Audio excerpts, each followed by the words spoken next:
You are tuning in to the Atlanta REALTORS Rundown, the official podcast for the Atlanta REALTORS. We're here to keep you updated with the latest trends, topics, and keep you in the know of our ever-changing Atlanta market. We hope you enjoy this episode.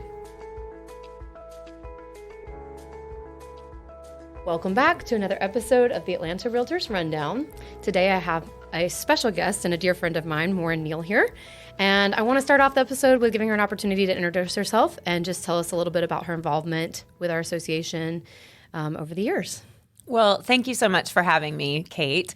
It is such a pleasure to be here. I don't really know what to say. I've been a realtor since 2006. So January, I'm coming up on my 18-year anniversary, which is hard to really fathom. And before that, I was an unlicensed assistant for 4 years, got a little taste of the business, and after swearing I would never be a real estate agent, here I am. But I've been involved with association involvement for my entire career as a realtor. So pretty much from the day that I got licensed and joined the association. And I think a lot of that has to do with the fact that we do a good job, but we could always do better at proving the value and showing the value to our members, both at the local level here in Atlanta, but also at our state level, the Georgia Realtors. Awesome. And the reason I wanted to have you in today was just to talk a little bit more about that. I know you're one of the people who has inspired me to be more involved, and I think that there's just, we could probably do hours worth of content on the benefit of that and just the buy-in and what you get out of it and all the options and opportunity and relationships and all that jazz, and we'll get into that. But you are really, in my opinion, one of the poster children for utilizing your membership to the fullest. And so today I just wanted to talk a bit about your involvement at the local level. We'll scale up from there. And the benefits of that involvement that you've seen and reaped over the years, and why you continue to stay involved even after all these years. How, you came in, you got involved, you probably took some classes, and you may or may not have served on some committees. And it has all really evolved over the years, but you haven't left. That's right. So one of the things that I see online a lot, especially on social media, namely Facebook, in light of course, everything that's happened in the past 12 months, looking back at 2023, we had a couple of what we might call scandals at the national level. We had our president resign, and of course, we've had those commission lawsuits that came to a head last fall. But I think that when I look at what I see people post the most, and they're usually the ones who aren't involved, it's along the lines of, what good is being a member of NAR? Or what does NAR do for me? And I see a lot of that conversation, and I have to hope and I have to assume that most of the people who are posing that question and then chiming in with, negativity are the people who aren't involved and engaged. And what I would tell them, if I were brave or stupid enough to jump into those arguments on social media, is that it's not about what the National Association of Realtors does for you. It starts at the local level, which is why we pay our dues to our local association, and then a little bit is doled out to our state and a little bit is sent up to national. But it really starts with, what do you get out of your local? And I think you get as much out of it as you're willing to put in. So I was lucky that for some reason I walked through the doors of Atlanta Realtors soon after becoming a realtor. And it wasn't because I necessarily had positive encouragement to do so. The agent that I started out working for, I was her unlicensed assistant, like I said, and I got licensed and joined her team. She was not involved. And I think it's pretty rare that a new agent gets involved of their own volition. And that doesn't mean that I'm special or I was necessarily smarter than the average. It just meant that I got an email and I responded. So back then it wasn't YPN, it was Young Council of Realtors. YPN didn't exist yet. And I got an email that said, come join the Young Council of Realtors. And I thought, well, I'm new. I want to go see what that's about. And I wish that I'd had someone who sort of showed me the ropes, because I felt the way I think a lot of realtors do when they step in the building for the first time, it is overwhelming. You're not sure what to expect. You don't know what committee work is. I'd never heard of Robert's Rules. I didn't know what the board of directors did. I couldn't distinguish, the governmental affairs committee from the Young Council of Realtors from the Professional Development Committee. I just walked in the door and heard that they wanted people to plan networking events for the Young Council of Realtors, and I thought I could help with that. But it does just grow from there. Mm-hmm. So you started locally, which I think most people do. It's very daunting to consider starting at the top and working your way down in the sense of how big and vast the National Association of Realtors are. And I think most of the people that I've come across, and likely you, have started by getting involved locally. Mm-hmm. So you responded to something that you got, and hopefully all of our members are at least seeing an email or a text, for the love of God, please say you are. But something struck your interest. You came in, and immediately you decided to just get involved. From that point, where did your journey here take you? You've served in a lot of different capacities, and I'd love to hear just a little bit about those experiences and, the different places that you've spent time.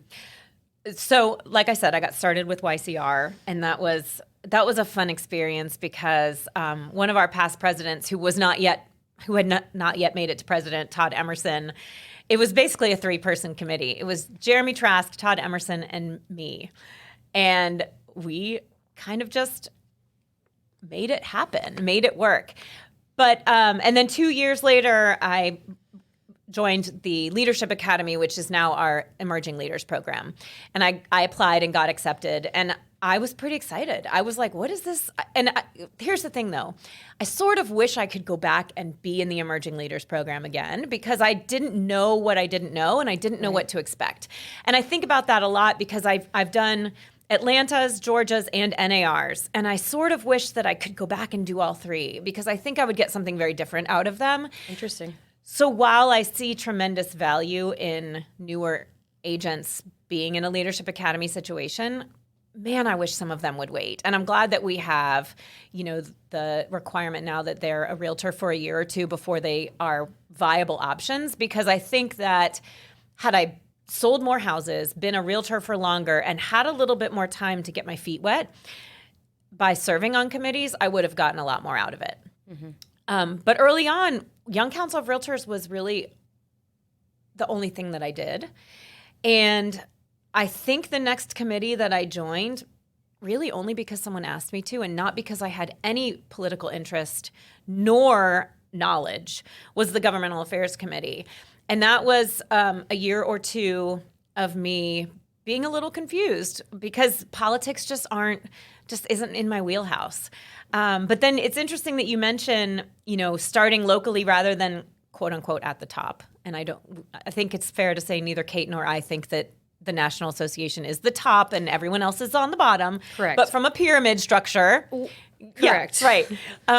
But my next thing was the National Association called. And I do think that's rare. And this was around 2010, 2011. NAR started YPN, Young Professionals Network, and they were using it as a vehicle to not only train newer, quote unquote, young agents to get involved at the national level, but also they wanted those voices on committees. And so when a friend of mine who was going to serve as the chair of YPN called and said, would you like to be on a committee at NAR? Of course I said yes. And I had gone through Atlanta and Georgia's Leadership Academy, and I had begun applying for committees at the state level, and the phone never rang. So when the National Association called, of course I said yes, because I'd sort of been bitten by the volunteer bug. And I think that for most realtors, when you walk through the door and you get on a committee and you feel the excitement and the frisson in the room, and you are putting together events and you're seeing the fruits of your labor, of course, when the next opportunity comes, you're probably going to say yes. And I think that that's where Atlanta Realtors has made tremendous strides over the years. Not that it ever wasn't a good, healthy, positive place to be a volunteer, but our volunteer culture has grown and evolved and improved so much that we took something that was already good and we made it a lot better. It's more inclusive. It's broader. There are more committee opportunities. There are more seats in that Emerging Leaders program. So I feel it more now when I walk through the doors here, that there's a desire and There's a desire and need to be involved for the realtors who want to be engaged. Sure. And I think that it's easy for members to, show up for a class, show up for an event, and feel like they tried. I tried. I did it. I checked the box. Right. And what I have found throughout my career was that just showing up to something, even if I came a couple of times, really wasn't going to give me the full benefit that I now have seen that I've been able to get out of being involved, like you've mentioned, on getting engaged and plugged in with a committee, meeting people who I see every single month, and we work together to come up with a plan to offer something to those members. And so taking your membership and not just using it for what's just offered, of course, those are benefits to the members, the classes, the CE, the networking, all of those things are fantastic benefits, but there's more. And what the more is something that you can really, in my opinion, kind of only tap into when you start to give a little bit more of your time and energy to the association through volunteer opportunity on committees, things like that, which, as you mentioned, can lead to other things such as emerging leaders, getting into that class, having the opportunity to go through that program, and then seeing really a much grander picture of what the association is doing in our community, not just to give back to our members, but even through, our advocacy efforts. Right. And so once you've had an opportunity and really committed to do that, I think you make more friends, your network grows, those people become resources to you in your business. That's how we became friends. Yeah. Yeah. And, ultimately, it's not just I'm going and showing up and I'm giving my time to the association. It's actually benefiting you and your business, which trickles down to your clients benefiting from your involvement as well. And so you were involved at the local level. You got tapped on the shoulder to participate in a committee at the national level. Bring it back for me how you did actually start getting involved at the state level, just so I can kind of get a better picture of that, because I see now your involvement local, national, and then I'm missing the piece of the state because I know you're involved there now. Sure. Yeah. And I'm very excited. I will be, or I am, the 2024 Vice President of Professional Development for Georgia Realtors. And it took a little bit more legwork to get a committee a tap on the shoulder at the state. And that's just because, you're a smaller fish in a big pond, right? And I didn't have that personal connection, that person who was like, hey, we want your voice on this committee, like I did at the National Association. Right. So it was, several years of applying for committees, but also just like your local, though, you get out what you put in. Right. So going to conference, showing up, making sure that people know who you are, talking to people, finding out, who's making those decisions, and how do you get in front of them and talk to them about what your goals are. And I think that regardless of where you put your time, whether you're someone who says, well, I have time for one committee at the local level, I just want to make sure that I'm in it and I'm involved, or you're someone like you and like me who, we may hold position at all three levels in the same year. It's understanding where you want to spend that energy and that time, and what you do get out of it. Because if you're saying to yourself, well, what does it do for me?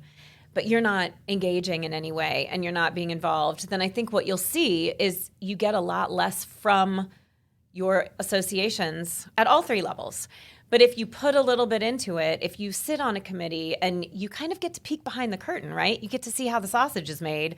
When you sit on a committee and you see how decisions are made, or you see how the meetings are run, or maybe by virtue of sitting on that committee, you get invited to the board of directors to give an update because the chair wasn't available, or you decide to apply and you get a seat on the board of directors at the local level. I think it starts to fall into place. You start to see, here's a room full of people. We may not all think the same way. We may not all have the same business model or, compensation expectations, or even the same level of desire to be involved. But we're all doing the same work. We're here to put better opportunities in front of our members and also to enrich our own businesses. And I do think that that's the number one thing that I get from involvement, which is why, again, it's addictive, right? What could I do next year? It's the relationships and the networking at the state and the local level. I mean, the state and the national level, of course, that leads to referral opportunities. Mm-hmm. But at the local level, I mean, how many times have you and I called each other and said, hey, I've got this listing coming up. Do you maybe have a buyer for it? In fact, we just had that conversation at lunch. Or, I wish that we could co-op together more. I've got this buyer. Do you know of any listings that are coming up? Those kinds of relationships and networking opportunities are what you get from being involved. Absolutely. I mean, we exchange vendors probably weekly.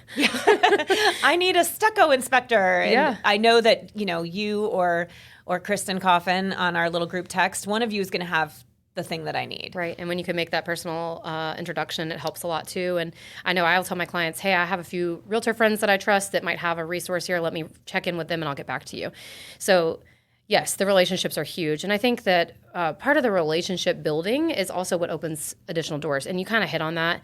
But once you start to meet more people and you show up to those meetings and you start to show value, because we've led committees. We definitely value the committee members that show up and contribute in conversation and volunteering their time and brainstorming and networking capabilities that they have, reaching their sphere, going back to their office and sharing what we're doing here. Right. The list goes on. But once you have those people that you're around, you've been around throughout the year, you've seen them, you've engaged in something together, it's like that teamwork starts, that team feeling starts to build. And, maybe that person, for example, you asked me to chair a committee last year. That person might tap you on the shoulder and say, hey, I really appreciated you showing up. I know you're reliable. I'd love to see you in this position. I'd love to see you helping. And so I think there might be, if there is, or there might have been confusion for some people who aren't super involved, how do I even get into those positions? And laying that out and saying it's the commitment to your association and it's the involvement that will start to open those doors is probably a conversation I have with a lot of agents often. Now, we talked a little bit about committee work, our local, state, national networking and relationship building and all those things, but there's a lot more that, the realtor brand or the realtor membership offers you. And I think it's easy to glaze over those things because for us, it's so natural to talk about the relationships that we've built and the opportunities for growth within our businesses that we've seen just from an organic standpoint. But I'd love to hear a little bit from you just about some of the things that you've learned, seen, done. I could share too, but I brought you in to talk about it, that have not just benefited your business and yourself and your growth, but are benefits to all of our members, whether they're involved or not. So I think one of the things that Atlanta Realtors has that's unique and special is that the value starts before you even have your real estate license. If you choose to come and attend the school here, which I did. Now, granted, I did it online way back in 2005. And so the online version is much better now, if anyone's listening. And the online experience, the user experience is way improved from 19 years ago. But that's a huge benefit. That's a member benefit that you don't even know you have, and without the expectation that you even become a member, because you may choose to join a different association, but just attend the school or get your license through the school and live closer to, Cobb or DeKalb or Neymar or 400 North or Thomasville. But we, of course, would love for you, if you're local, to go through the school, but then join Atlanta Realtors. And then, of course, you already mentioned there's free CE opportunities. There's designation and certification opportunities through the school. There's networking. There's amazing events like our spring fundraiser and the chili cook-off and top producers, if you choose to pay to play and be part of that top producer club. But the benefits, I think, that are the strongest and the most worthwhile are the advocacy efforts. And that's the thing that I think a lot of our members either aren't aware of, or they know that it's happening, but it's confusing. Because if you aren't in the building, if you don't read your emails and you don't come to meetings like the RPAC committee or governmental affairs or the annual business meeting, you're not going to hear about it. Right. But we're lucky that we have our own governmental affairs director, which is not normal. So for those of you who aren't familiar with other local associations, there are associations that don't have a GAD. We also have our own PAC. We have our own local version of our PAC, ARPAC. And political action committees, political advocacy groups, lobbyists, those are all kind of bad words if you watch too much national media, right? Mm-hmm. Lobbyist is not a bad word. In fact, I would argue that the realtors make lobbyists and PACs into much more positive things than what you might think of when you think of those terms. Right. And I think we've talked about this before, just going to orientations this year. I was our PAC chair. You were my vice chair. Thank you so much. You were amazing. But we would go to the orientations just to try to physically be there in front of our new members to talk about this because it's so important. But it's so easy to, almost let it go in one ear and out the other, or just kind of glaze over, go over the top of your head because there's so much you're taking in, like you said. You're drinking from a fire hose. Absolutely. So you're sitting in that room and you're like, all these things sound great. What will I do? Right. And you walk out of there and you're excited and you're amped up and you're ready to be here and you've looked at the social schedule and you found your first social event, but you already might have forgotten about RPAC because ultimately on that first day in there, in a way, it doesn't yet matter to you. But there's so much that is being done on your behalf that you don't even know. And you even being able to be in that room, you even being able to sell real estate, not having to sign up for multiple business licenses in different counties before you even walked in the door to start doing that business. There are a lot of benefits that every single realtor member has, whether they know it or not, right, that have come from that. And so I think that that's definitely a huge benefit. And, I'll say it, I think it's a benefit to the people who aren't even realtor members and they don't know it and they don't necessarily get to claim it, but we also benefit them. So, and it's also a benefit, honestly, to consumers. When 100%. When I speak about RPAC and when I have the opportunity to be either in front of an orientation group, like you said, or at a major investor event, we are probably the only PAC, but I won't say we're the only one, just in case somebody proves me wrong someday. But we are probably the only PAC that not only fights for our right and ability to do business, right? But we also are fighting for the private property rights and for home ownership for every consumer in our country who wants to own a home someday or does own a home or wants to buy a commercial property or wants to buy a piece of land and do what they want with it within reason and the law.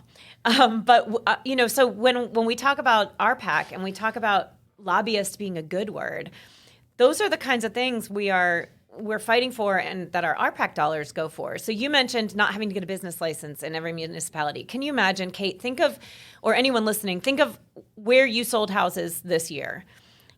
Sandy Springs, Dunwoody, Atlanta, Milton, Alpharetta. Think of every single town, city, and county.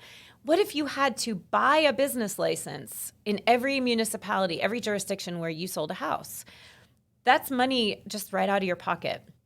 Because our lobbyists are on point, we don't have to do that here in Georgia. There are also some things that sign ordinances, limiting where we can put our signs. Within reason is fine, don't block an intersection. But if you had to pay a fine every time someone reported your sign being in the wrong place, that would be money out of your pocket. So our lobbyists are fighting for those things. But even from a consumer standpoint, there are counties in the state of Georgia where our lobbyists are working every day for things such as minimum square footage requirements for building a home or minimum requirements for the exterior cladding. So if you live in a house that has vinyl siding, if you live in a 1,500 square foot house with vinyl siding in Bibb County and your house burns down and you're insured for the home that you own, but that county now says that their law is 2,500 square feet minimum must be brick, you now can't rebuild your home. Right. So those are the kinds of things from a consumer standpoint that our PAC and our advocacy efforts and money go toward.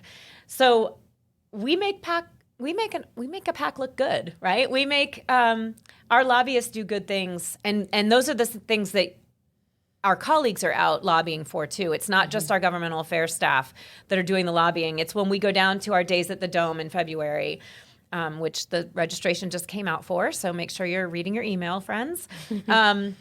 If you go down to Days at the Dome and you have a chance to talk to our legislators, or you go to your city hall, or you go to the county commissioners meeting, these are the kinds of things that we need to be talking about with our lawmakers as much as with our clients and potential clients. Right. And it's part of the benefit of being involved in an organization that does these things and represents you in this way. And you don't have to be an expert on day one, and we don't require that anyone invest any amount of money. And so it's really something that I think, I mean, you practice what you preach. Yes. We have a double Hall of Famer. I mean, come on. Yes. So, it's something that you kind of have to educate yourself on and, in my opinion, do what's right for our industry to be involved in investing in that. And if you're not in a position to invest in it, you can give your time and energy to the committees that work on these things, like you mentioned, RPAC and governmental affairs. But you can, of course, my hope would be that if you're a practicing realtor and you're, a member of your local association, so you're a realtor, not just a real estate licensee, yes, that you at least give your fair share when your dues bill comes up every fall and there's a recommended amount toward RPAC. Don't zero that out, because even though it's optional, I would never tell someone that in order for them to be a worthy investor in RPAC, they have to be at the Sterling R level. You have to give $1,000. No, just do that fair share amount. Right. Because if we had 100% participation just from a fair share perspective, that would be a considerable amount of funds that we could use for those advocacy efforts that are so important. And let's just be real. Fair share is not a big ask. No. I mean, it's sacrificing one happy meal with someone else at Chick-fil-A. It's a couple Starbucks for the Correct. year that you give up and you make at home with your Keurig. Absolutely. It's not unreasonable, and it's the least that, a realtor member could do to protect the ability to do their job. So you've said a lot of amazing things. Maybe this podcast is going to feel like fire hydrant to the face to some people. But I think that we could probably, and one thing that you hit on a couple times that I didn't reiterate that I think is really important just from my own experience and seeing others, is go to the conferences. Yeah. Go to the conferences. We have a state conference. Twice a year we have our inaugural conference and our legislative conference. We've got our annual conference in the fall. We have conferences at the National Association of Realtors mid-year, which are we even calling it that anymore? No. Legislative conference. What are we calling it? It will always be mid-year to me. It's hard not to say mid-year. Mid-year and annual, so May and November. Correct. May, we are in Washington, D.C., and every year it changes up for our annual conference in the fall. Go to those, meet people. If you're afraid to go to those and you don't know people, I mean, these are the friendliest groups on the planet. There are constant opportunities to network, meet people. Text me, text Maura. We'll hold your hand. That's okay? right. But come to those, because I think those are really eye-opening for you to see just how powerful this group is and how hard they're working. And just hearing from people in other parts of the state, even people in other parts of Atlanta, by being involved locally. There's people that I've sat next to and I thought we did the same thing and we don't. Right. There's people that I thought we worked in the same area and we do, but we have an entirely different business, and they knew something that I didn't know and I knew something that they didn't know. Right. And so ultimately those conversations, attending those conferences and the classes, and they're all here to benefit you and help advance you in your career. But I think in closing, I would love to hear what you would suggest to someone who hasn't yet gotten involved, and what you think would be the best course of action to really actually get benefit out of our membership. And one other thing I didn't mention, and I don't think you mentioned it either, is the benefits are not just what we've talked about today. I mean, when you sit through orientation, you're like, holy cow, we've got, travel discounts, we've got car discounts, we've got office supply discounts. I mean, there's insurance benefits that we didn't even get to touch on. There are a gazillion other things. Right. We could have gotten in the weeds. We don't have how long is orientation? Like 2 hours, 3 hours? I think it's only an hour and a half or 2 hours. No, it's definitely 2, because I did it. I was the orientation chair 2 years ago. We at least had 2. I know, because I could hardly even fit the realtor member benefits into 2 hours. When I chaired it, I felt like I was talking like the Micro Machines man. Oh my gosh. And the looks on people's faces. So you almost feel badly that they're having to digest, and they're not taking notes. They weren't told to bring paper. They're just sitting there wide-eyed thinking, I just need to get this done so that I can sell real estate, right? So yes, to your point, there are tons of discounts. You know, I park at Parking Spot, which is an off-site parking down, because the Atlanta airport parking is insane. There's a 20% discount for that on the Georgia Realtors site. There's Hertz car rental discounts. There, GRI, we have one of the best GRI programs in the state, and that's another state benefit, but you know, it's a state program. But my advice, since you asked for it, is commit to doing something at the local level. Atlanta Realtors is going to be the easiest. For someone listening to this, we don't really have a committee application or a committee selection process, if I'm not mistaken. You can join a committee mid-year. You can join a committee in the middle of the first quarter. So figure out, you know, go to the Atlanta Realtors website, look at the list of committees. You know, do you want to be on the education committee, or do you want to be on governmental affairs, or do you want to come and join me next year chairing RPAC, but make sure you're coming ready to work. But commit to joining something, and then commit to showing up for other things. So come to the spring fundraiser, come to the chili cook-off, come to, you know, one of the free CE classes that are offered, and come to the building, because Zoom is great, and I'm so glad that we have amazing technology at our fingertips, but you don't get the same experience if you're not coming to the building. 100%. And then, like you said too, Kate, come to one of the state conferences. And the February one is probably the easiest. Not sure when this is airing, but if it's pre-February 5th, come, because the conference is in Atlanta. So if you're an Atlanta Realtors member and you live somewhere in the metro area, come down to the state conference and experience the networking, there's so much continuing education potential. The general sessions are always informative and entertaining. The evening events are a great opportunity to meet people. And Atlanta shows up. Our members, especially recently, because remember I said earlier that culture has so improved. Right. Atlanta members show up. They show up because they're on the board of directors. They show up because they want the networking and the referrals. They show up because they want the continuing education. So there will be plenty of members from the Atlanta Association who are there, but then also those opportunities to meet people from all around our state are pretty phenomenal as well. I think if you just did those things that you recommended and you were consistent in doing them, and you made an effort when you showed up to them, that the rest would just take off organically. Oh, absolutely. I couldn't agree with that more. I think that when you show up with the intent of giving back to your industry, and the intent, you know, have reasons that you're there. You know, your reasons at the conference should be to meet, 10 new people and get their business cards and have those productive conversations, whether it's, outside in the hallway in the middle of the day or over a cocktail in the evening, whatever that is. But show up to stuff, and then while you're there, have intention, and join a committee. Join a committee at Atlanta level, because it, like I said, it's going to be an easier middle of the year task. Right. Georgia Realtors does have, and National Association, they do have committee deadlines, and the selection process is much different. But here at Atlanta Realtors, it's a lot easier. But join with the intent of showing up for every meeting. Treat it like an appointment. Show up for every meeting, be involved, engage with the committee, and contribute. Because if you are a Realtor member who chose to join a committee and show up, your voice matters. And that's where I think you get the most benefit to yourself, is when you're involved in the conversation. You're not just keeping a seat warm. Absolutely. And I think, like I've mentioned in the beginning of this podcast, you have been one of the people who has inspired me and kind of encouraged me, and maybe even pushed me forward to the edge of my seat a couple times to get out there and do things. And I've never regretted one of them. So having had the experiences at every level, and you're right, I didn't mean from the top down any other way than a pyramid. Right.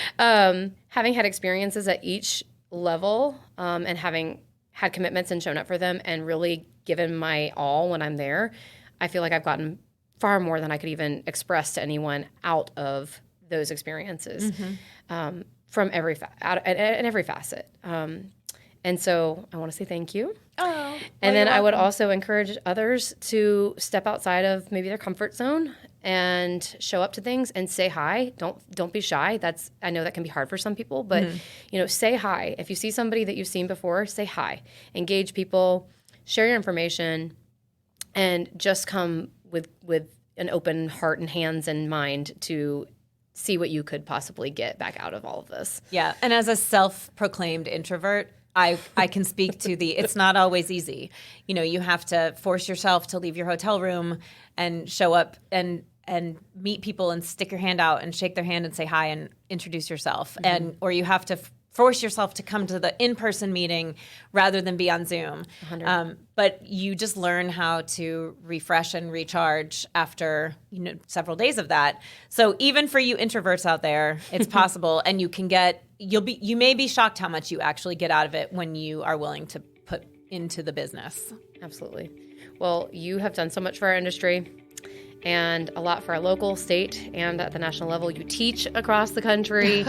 Anywhere I go, someone knows you. So thank you for all that you've done, self-proclaimed introvert, Maura Neill. And we know we'll see you around the Atlanta Realtors Association, but we hope to see all of these people who've listened to the podcast as well. That's right, we do. Thank you so much, Kate. Thank you, Maura. Thank you for tuning in to the Atlanta Realtors Rundown. Please subscribe, and for more information on how to get engaged, check us out at atlantarealtors.com. We look forward to having you join us for the next episode.